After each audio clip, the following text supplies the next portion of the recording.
নমস্কার দর্শক, আপনারা দেখছেন নিউজ হোয়াট অ্যাবাউট। আপনাদের সঙ্গে রয়েছে আমি শোভন। আজকে আমাদের সঙ্গে আমরা বিশেষ অতিথি হিসাবে পেয়ে গেছি কল্যাণী শহর তথা নদিয়া জেলার একটি পরিচিত মুখ, অরূপ মুখার্জি। সকলের কাছেই কিন্তু টিঙ্কুদা নামে পরিচিত। আসার একটি প্রধান কারণ আছে, কারণ আগামী 1লা জানুয়ারি অর্থাৎ 2025-এর যে 1লা জানুয়ারি তৃণমূল কংগ্রেসের যেভাবে প্রতিষ্ঠা দিবস, ঠিক তার পাশাপাশি কিন্তু কল্যাণী যে আপনজন, তারও কিন্তু প্রতিষ্ঠা দিবস। সেই জায়গায় দাঁড়িয়ে আপনজনকে নিয়ে কিন্তু কল্যাণীবাসীর একটা আবেগ তৈরি হয়েছে। আপনজনকে নিয়ে কি পরিকল্পনা এই 1লা জানুয়ারি, বিস্তারিত জেনে নেবো। দাদা, কি পরিকল্পনা রয়েছে এবছর আপনজনকে নিয়ে এবং কততম বর্ষে পদার্পণ হলো, যদি একটু বিস্তারিত বলেন। আপনজন তো এবার পঞ্চম বর্ষে পা দিল। মানে সেই সময় আপনজনের ইতিহাস সবাই জানে। করোনার সময় আমরা কল্যাণী শহরে মানুষের যে সমস্যা, কল্যাণী মানুষ খুব অসহায় ছিল সেই সময়। সেই ভাবনা নিয়ে এবং বহু মানুষের চিকিৎসার প্রবলেম ছিল তৎকালীন সময়, এবং আতঙ্কে ভুগছিল। এইসব দেখেই তখন আপনজনের ভাবনা এসেছিল যে এখানে এই শহরে আহ, অনেক বয়স্ক সিনিয়র সিটিজেন আছে, যাদের ছেলেমেয়েরা বাইরে আছে, এরকম অসুস্থ হয়ে পড়লে দেখার কিছু নেই। প্রথমত রাত্রিকালীন চিকিৎসা ব্যবস্থাই করেছিলাম, যে ডাক্তার নিয়ে গিয়ে আমরা বাড়ি বাড়ি যেতাম। রাত্রেবেলা কল করলে, একটা ফোন কল করলে আমরা পৌঁছাতাম ডাক্তার নিয়ে, এবং তাদের ট্রিটমেন্ট করা, সাময়িক যে ট্রিটমেন্টটা দেওয়া, তারপর না হলে হসপিটালে ভর্তি করা, বা কেউ যদি বলতো যে আমি নার্সিং ভর্তি করবো, সেটা করা।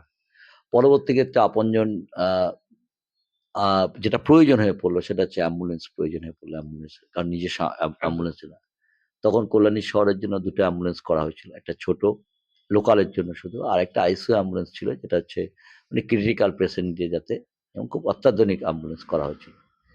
তো আজকে সেই পরবর্তী ক্ষেত্রে সেই পরিষেবা কল্যাণী শহরে আমার, কারণ আমরা আপনজনে যেমন রেট আমাদের খুবই কম, আমরা মানে ছোট গাড়িটা আমরা 200 টাকা মাত্র চার্জ দিই, যে হসপিটাল থেকে বাড়ি, বাড়ি থেকে, এটা খুব মিনিমাম। এবং একদম মানে যারা মানে দুস্থ, অর্থাৎ যাদের আর্থিকভাবে দুর্বল যে মানুষগুলো, তাদেরটা ফ্রি করি আমরা, এখনো করে যাই, আমরা ফ্রিতেই করি ওটা।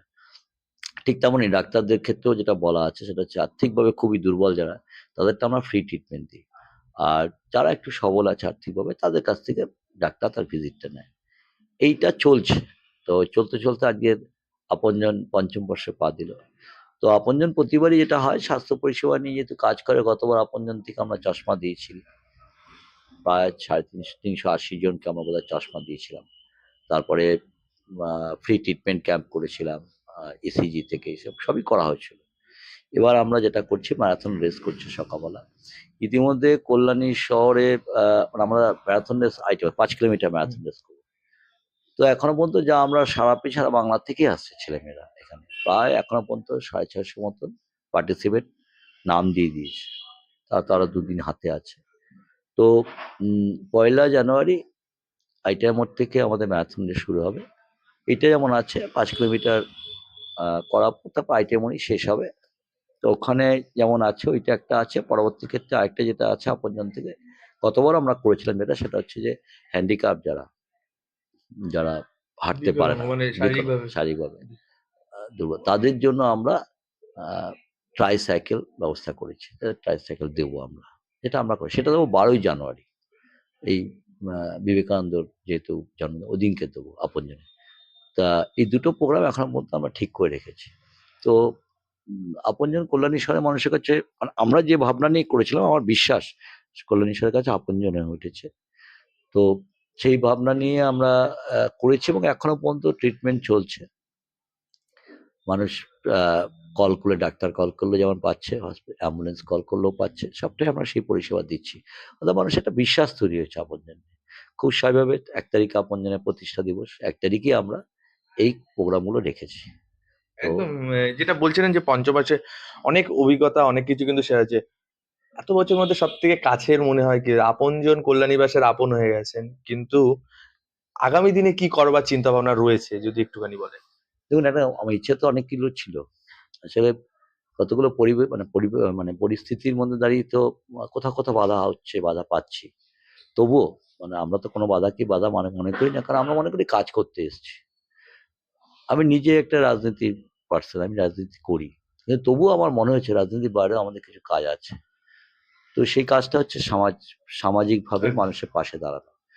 তো সেই জায়গায় দাঁড়িয়ে আরো অনেকগুলো, কিন্তু মুশকিল হচ্ছে আমাদের সবচেয়ে প্রবলেম হচ্ছে যে আমাদের ঘর, মানে আমাদের মানে আপনজনের নিজস্ব ঘর নেই এখন পর্যন্ত। যে নিজস্ব যেমন অ্যাম্বুলেন্সগুলো রোদে রাখতে হয়, আইসিইউ অ্যাম্বুলেন্স, এত দামি দামি মেশিনপত্র আছে, তো সেগুলো নষ্ট হয়ে যাওয়ার সম্ভাবনা থাকে। তো এটা একটা আছে সমস্যা। তো আমরা চেষ্টা করছি আপনজনের একটা ঘর করার। কারণ না হলে কি হচ্ছে, এই গাড়িগুলো বা এত ওই গাড়ি, অক্সিজেন, ২ টো গাড়ি আছে, অক্সিজেন থেকে শুরু করে নানান আপনজনের আছে। তো এগুলো একটা সমস্যা দাঁড়িয়েছে। তো তবুও মানে আমি চেয়েছিলাম, যেটা ঘোষণাও করেছিলাম, আমাদের মেশিনও এসে গিয়েছিল। সেটা হচ্ছে এখন যেহেতু মানে জায়গা সংকুলিত বলে আমরা ভেবেছিলাম বাড়ি, বাড়ি গিয়ে এক্স-রে করব। ঠিক আছে? আমরা একটা পরিষেবা দিতাম আপনজন থেকে। ব্লাড টেস্টগুলো করব। ব্লাড টেস্ট-ফেস্টগুলো এগুলো করব। সেটার জন্য একটা সেটআপও সাজাচ্ছিলাম। কিন্তু পরিস্থিতির উপর দাঁড়িয়ে এখন যেহেতু জায়গা নেই, কারণ আমি দেখেছি যে দেখুন এই ব্লাড টেস্ট-ফেস্টগুলো আসলে মানুষের কাছে এত বেশি পয়সা নেয় এরা, মানে একটা ব্লাড টেস্ট করতে, সুগার টেস্ট করতে লাগে মাত্র ৳২০। আমি জানি অনেকে রোষে নলে পড়বো আমি। তো আমরা দেখেছি কেউ ৳২০ খরচা। কিন্তু কেউ নিচ্ছে ২০০, কেউ নিচ্ছে ৩০০, এসব দেখতে পাচ্ছি আরকি। তো এই কারণেই আ মানে প্রচুর দুস্থ মানুষ রয়েছেন যাদেরকে এই মানে ফেসিলিটিটা দেওয়ার ইচ্ছা ছিল যে বাড়ি গিয়ে আপনজন থেকে ব্লাড টেস্টটা করাবো। তারপরে এক্স-রে, ঠিক আছে? এক্স-রে করাবো। এক্স-রে আমরা এই মোবাইল ভ্যান এক্স-রে, যেটা অনেকেই যে কারণে মানুষের জন্য কল্যাণী মানুষ এই বললাম না, বাড়িতে কেউ থাকে না, একদম, বয়স্ক একদম। বুড়ো-বুড়ি আছেন।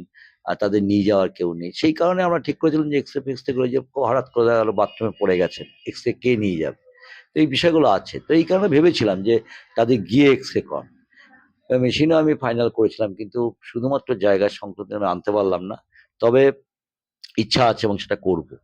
কারণ আমি আবার একটা বিশ্বাস করি, আমি সবসময় একটা জিনিস বিশ্বাস করি যে রাজনীতি তো সবাই সবার মতন করবে। কিন্তু আ রাজনীতির বাইরে মানে আমাদের যে কাজ, আমরা মনে করি যে আমাদের কিছু কাজ আছে। ঠিক আছে? তো সেইটা দাঁড়িয়ে আমার মনে হয়েছে যে আরো কিছু করার আছে। ঠিক আছে? আর আপনজন, সত্যি আপনজন হয়ে ওঠা জরুরি। তো সেই জরুরিটার জন্যই আমার মনে হয়েছে যে আরো কিছু করতে হবে এবং সেটা করব। কারণ আমি দেখুন, আমি একটা কথা বলি আমার মাথায় যেটা ঢোকে আরকি, যেটা একদম। করা দরকার, এটা প্রয়োজন। আমি সেটা কল্যাণী সেবা মানুষের জন্য করেছি। কারণ আমি এই শহরকে ভীষণ ভালোবাসি। আমি এই শহরে, আমার জন্ম এই শহরে। এই শহরের আ সব সাইডটা বোঝার চেষ্টা করি। ঠিক আছে? আজকে ধরুন একটা কাউন্সিলর, হয়তো একটা ওয়ার্ডের মধ্যে আমি সীমাবদ্ধ একদম। রয়েছি। তো ওয়ার্ডে এই যে একটু আগে ওয়ার্ডের মানুষকে চেষ্টা করছি পরিষেবাটা দেওয়ার। কিন্তু তারপরও আপনজনের মধ্যে দিয়ে আমি শুধু শহর না, আমাদের মানে যেটা যেভাবে প্রচার ছিল আপনজনকে, আমরা ব্লকে সার্ভিস দিতে পারছি না। মানে আমাদের শুধুমাত্র জায়গার মানে সংকুলিত হয়ে গেছে। জায়গাটা ছোট, কোথায় রাখবো এইসব যন্ত্রপাতি। ওয়ার্ড অফিসে তো এগুলো একদম, রাখা একদম। যায় না। কারণ এটা সরকারি অফিস। আপনজন একটা আলাদা সংস্থা, আলাদা সোসাইটি একটা তৈরি হচ্ছে। তো সেটার জন্য প্রবলেম। যেন গাড়িগুলো বাইরেই রাখতে হয়, রাস্তাতেই রাখতে হয়। এটা আছে একটা সমস্যা। তবে আমার আমার যে ইচ্ছা আছে, যে আমি যেটা মানে ভেবেছিলাম যে যেমন আমাদের আপনজনের কমিটি আছে। আমরা যেটা ভেবেছি যে আপনজনের মধ্যে দিয়ে এই যে পরিষেবা যেটা বললাম যে বাড়ি, বাড়ি গিয়ে একটু এক্স-রে করে দেওয়া। তারপরে ওই আমাদের ব্লাড টেস্ট, এগুলো দুস্থ মানুষ বিভিন্ন এগুলো পরিষেবা বিভিন্ন মানে পরিষেবা এগুলো, দিয়ে ঠিক আছে? ডায়াগনস্টিক বিষয়গুলো আছে। তো এগুলো আমরা করব। এগুলো করব এবং এটা করেই ছাড়বো আরকি। এবং আমি একটা জিনিস বোঝাতে চাই যে আসলে আমাদের না এই যে মানে দেখুন, আমরা অ্যাম্বুলেন্স ৳২০০ মাত্র আমরা নিই। আ তো আর যারা একটু আর্থিকভাবে দুর্বল, ধরুন তাদের কাছে ফ্রি করছি আমরা।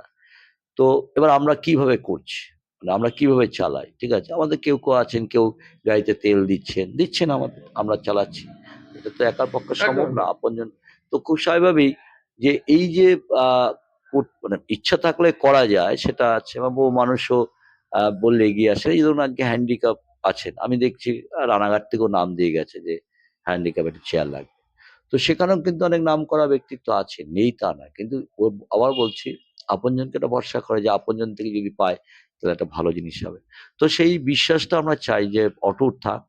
তো সেই বিশ্বাসের উপর ভরসা করেই আমার আপনজন এগিয়ে চলেছে এবং সেই বিশ্বাসের উপর ভরসা করেই আপনজন ৫ম বর্ষ পালন করতে যাচ্ছে। এবং আমার একদম। বিশ্বাস যে আমরা আগামী দিনে যে কর্মসূচিগুলোর কথা ভেবেছি আপনজনের মধ্যে দিয়ে, এটা আমরা করতে পারব।